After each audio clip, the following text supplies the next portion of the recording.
और चलिए अयोध्या से बड़ी खबर आपको बता दें, राम मंदिर ट्रस्ट की मणिराम दास छावनी में आज बैठक होने वाली है। छावनी में आज ट्रस्ट की 2 महत्वपूर्ण बैठकें होंगी। पहली बैठक जो होगी वो दोपहर 3 बजे होगी, जबकि दूसरी बैठक शाम के 4 बजे होने वाली है। बता दें कि विभिन्न समितियों के पुनर्गठन और अन्य विषयों पर चर्चा होगी। इसके अलावा 3 रिक्त पदों की भर्ती पर भी चर्चा होगी। राम मंदिर के प्रबंधन और पारदर्शिता बनाए जाने को भी लेकर चर्चा होगी। तो बड़ी खबर अयोध्या से आपको बता दें, राम मंदिर ट्रस्ट की बड़ी बैठक का आज दिन है। 2 अलग अलग बैठकें होने वाली है। एक तो दोपहर 3 बजे होगी, जबकि दूसरी बैठक शाम के 4 बजे होगी। तो राम मंदिर ट्रस्ट की मणिराम दास छावनी में ये बड़ी बैठक होने वाली है। केबी शुक्ला जुड़ चुके हैं ज्यादा जानकारी अपडेट के लिए।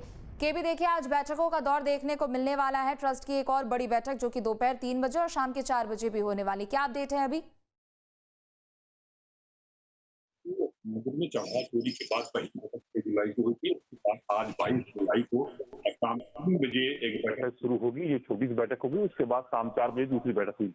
कुल मिला के बैठक में जो एजेंडा है वो दिखाया जा कि जिस तरह से चोरी हुई थी मंदिर में, उसका प्रबंधन और पालिसा बनाने के लिए कुछ यहाँ पर जो है एजेंडे रखे जाएंगे। इसके साथ ही ऐसा की बात की जाएगी। इसके साथ जो 3 पद रिक्त हैं, वो 2 इस्तीफे हुए थे, एक का निधन हुआ था, तो तीनों पदों को रिक्त भरने की भी चर्चा होगी। कुल मिला के देखा यही जा रहा है कि आज की बैठक बहुत अहम होने वाली है, क्योंकि ट्रस्ट के कितने सदस्य हैं, कुछ भौतिक रूप से शामिल होंगे, कुछ जो है वर्चुअल जुड़ेंगे। तो कुल मिला के आज की बैठक में देखा जाए क्या क्या निर्णय ले सकते हैं। इसके साथ ही एसआईटी की जो रिपोर्ट अंतिम रिपोर्ट है उस पर भी चर्चा होगी कि उसमें क्या हो सकता है। हालांकि 2 इस्तीफे आ चुके हैं, जगपत राय और अनिल मिश्रा के, तो अनिल मिश्रा भी कार्रवाई के घेरे में है और 8 आरोपियों से पूछताछ हो चुकी है और अब जो है पुलिस जो है चार्जशीट बनाने की तैयारी कर रही है। देखना ये होगा कि इसमें अभी और कौन कौन जुड़ सकते हैं, एफआईआर में कौन कौन आ सकते हैं।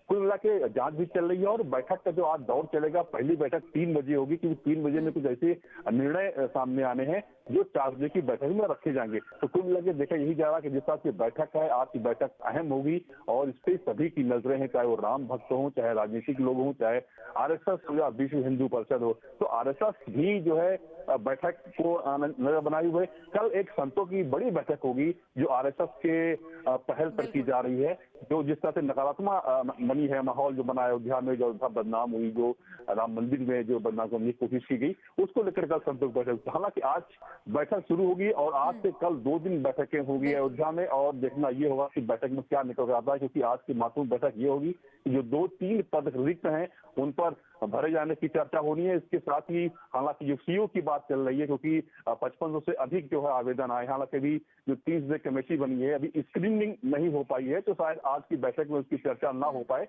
लेकिन आने वाले दिनों में सीओ की जो आवेदन आए हैं उस पर जो स्क्रीनिंग के बाद जो है उस पर जो है चर्चा हो सकती है। जी बिल्कुल, चूंकि देखिए सीईओ की नियुक्ति को भी लेकर एक तरफ सभी आवेदनों की जांच की जा रही है, लेकिन के भी इनके अलावा अगर देखा जाए तो राम मंदिर की जो भी व्यवस्था है, जितने भी कर्मचारी है, उसमें बहुत बड़ा बदलाव किया गया है। चाहे वो गन्ना कर्मियों की हम बात कर ले या फिर सुरक्षा कर्मियों की ही क्यों ना बात कर ले। तो क्या आज की बैठक में ये भी एक मुख्य एजेंडा रहेगा? जी बिल्कुल, जिस तरह से राम मंदिर में चढ़ावा चोरी सामने आया था, उसके बाद मंदिर में बहुत बड़े बदलाव किए गए हैं और बदलाव की भी और संभावना है। जिस तरह से हम गणना की बात करें तो गणना का जो है परकोटे के बेसमेंट में शिफ्ट कर दिया गया है और 2 पारियों में फिर गणना शुरू कर दी है। 8 से 2, 2 से 8 जो है ये गणना शुरू हुई है। 10 से 12 आज गणना कर्मी लगाए गए हैं। सबके ड्रेस कोड फिक्स कर दिए गए हैं। इन ड्रेस में कोई जेब नहीं होगी और जो भी अंदर जाएगा वो पूरी उसी बाकायदा चेकिंग हुई और जब वापस लौटेगा फिर चेकिंग हुई, कहीं कोई ले तो नहीं आ रहा। तो सारी व्यवस्थाएं बदलाव हो रही है, कुछ बदलाव अभी और होने की संभावना है। जब बैठक होगी तो बदलाव को लेकर चर्चा होगी, किस तरह से पारदर्शी बनाया जा सारी व्यवस्थाओं को। बहुत शुक्रिया तमाम जानकारी अपडेट के लिए।